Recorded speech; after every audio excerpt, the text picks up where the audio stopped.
Bonjour tout le monde, j'espère que vous allez bien et que vous respectez les règles du confinement. Et j'espère vous revoir très bientôt. Alors aujourd'hui je vous propose un nouveau cours qui porte sur les procédés poétiques permettant de décrire des sentiments. Alors comme vous le savez tous, dans le dernier jour d'un condamné, le personnage principal n'hésite pas à évoquer tout type de sentiments qu'il ressent dans son état de condamné à mort. Donc nous allons passer en revue les procédés poétiques utilisés dans l'œuvre et qui permettent de décrire les sentiments. Alors tout d'abord, il y a des notions que vous devez impérativement connaître avant de pouvoir continuer vers la leçon. Alors ces notions concernent le rythme des phrases. Il y a un rythme binaire, et ce rythme binaire, les deux membres de la phrase ont la même construction. On obtient donc une symétrie qui permet le parallélisme ou l'opposition des idées. Comme dans l'exemple suivant, elle a vu ta blessure et n'a pu la fermer, de Musset. Un autre rythme, c'est le rythme ternaire. Alors le rythme ternaire, les trois membres, donc ternaire, donc il y a trois, les trois membres de la phrase ont la même construction. On obtient un effet de parallélisme ou de simultanéité. Voyons l'exemple. Je n'ai plus rien à apprendre, j'ai marché plus vite qu'un autre et j'ai fait le tour de ma vie. Chateaubriand. Donc, après avoir passé en revue ces deux notions nouvelles, nous allons maintenant aborder notre cours. Alors, premièrement, le rythme des phrases. La variation du rythme des phrases, il peut créer différentes impressions.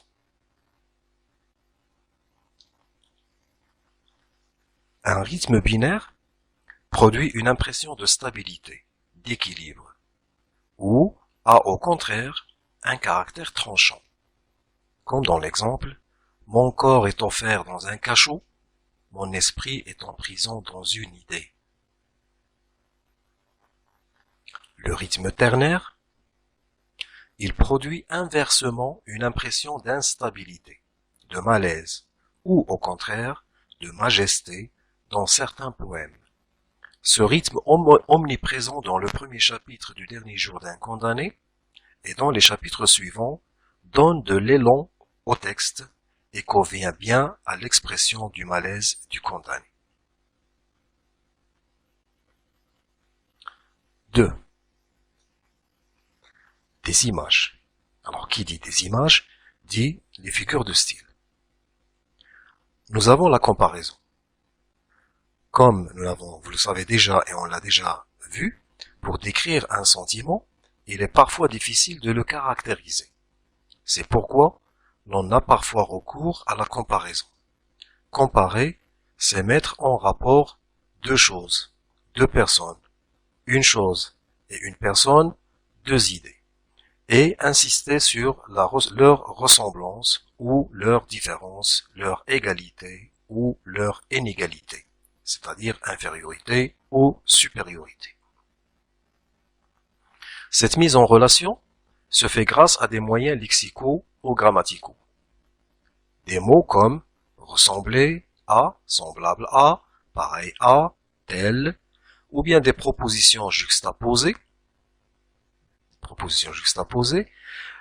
plus j'y pense, et plus cela m'effraie.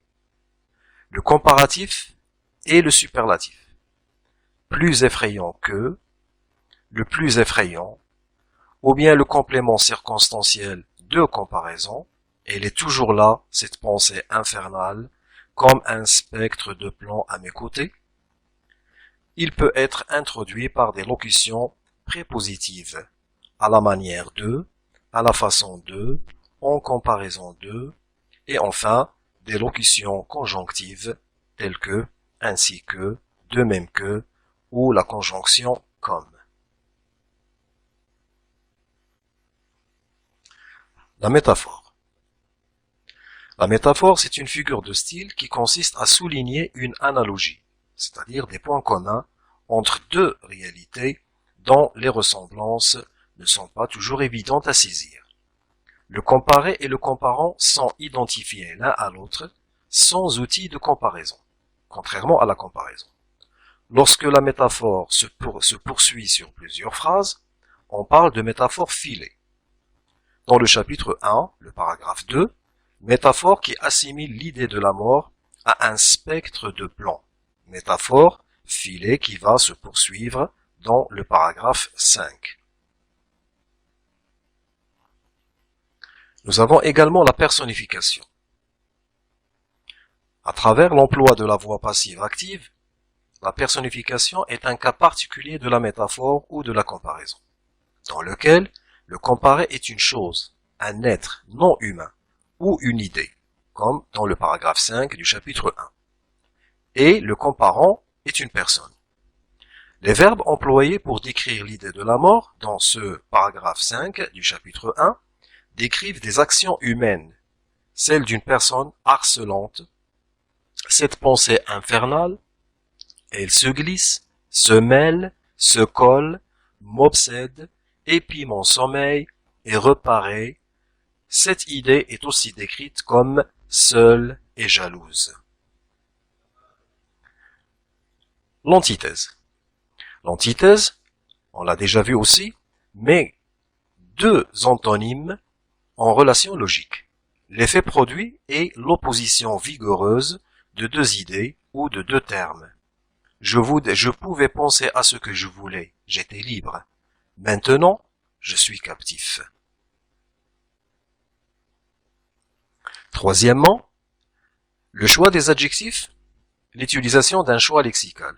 Le champ lexical est un ensemble de mots, 3 ou plus, qui appartiennent à un même domaine. Alors, on retrouve par exemple le champ lexical de la captivité. Captif, offert, cachot, prison, qui s'oppose au mot libre. Un autre champ lexical, celui de la laideur, horrible, répété à 3 reprises dans le chapitre, hideuse, suante, grossière. Et enfin, le champ lexical de la cruauté, sanglante, implacable, infernale, qui contraste avec la vie rayonnante qu'il décrit au paragraphe 3, c'est-à-dire sa vie dans le passé avant sa condamnation. Repérer les champs lexicaux dominants dans un texte permet d'en déterminer les thèmes. Ainsi, Victor Hugo souligne le caractère odieux et cruel de l'emprisonnement, de l'être qui se sait condamné à mort. Sentiment d'autant plus douloureux lorsque ce dernier songe à son bonheur passé. Donc voilà ce jeu de temps que nous retrouvons dans le chapitre 1, où nous avons cette comparaison de l'état du condamné dans le passé, autrefois, et dans le présent, maintenant.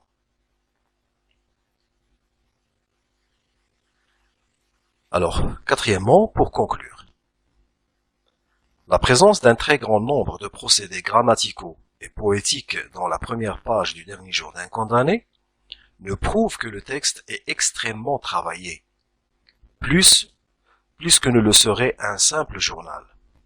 L'argumentation contre la peine de mort n'en aura que plus de poids, et ces différents procédés contribueront sans aucun doute à émouvoir le lecteur. Voilà donc mes chers élèves, je vous remercie pour votre attention et je vous donne rendez-vous à la prochaine vidéo et la prochaine leçon.